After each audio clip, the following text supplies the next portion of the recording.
The reason we're getting very messed up nowadays in terms of gender identity and where we're going, and especially men find it very difficult to know what a man is or what a man should do, is because in letting go of the roles that define our jobs, we've also let go of the roles that define our identity. And if you don't have anything to define your identity, you're going to be lost. That's the basic truth of the matter. So what do you attach your identity to? Usually it's your job. And it kind of goes around, it's a feedback loop. It's your job that defines your identity, which defines what job you get. But that's all up in the air now. We can do whatever job we want. If you want to be a nurse, you can be a nurse.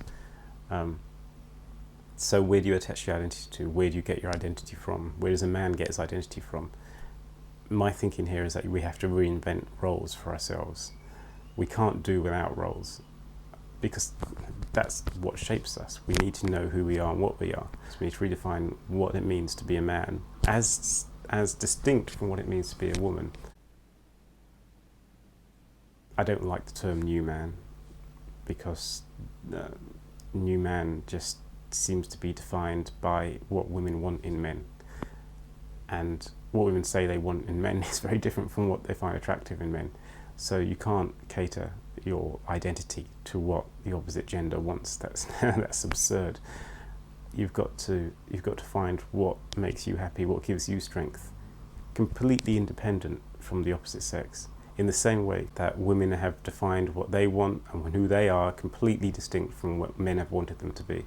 And we need to now redefine roles that define what it means to be a man. And that's what we're working on. That's what we're working on here. That's an ongoing struggle for me. Men on the whole feel unhappy unless they have a female partner. I don't believe the same is true with women. Women, yes, like to have a male partner, but by and large they get on very well together. They tend to, their friendships, it seems to be the case that female friendships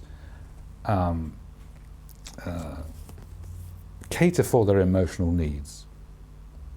Male friendships tend not to touch the emotional needs. Men tend to be involved in, when they're talking, when they're interacting, with something that is outside of themselves, like a game of football, darts, whatever. It isn't the same with women. Women are not as dependent on men emotionally as vice versa, is my belief. Men are very fearful of women, even in relationships.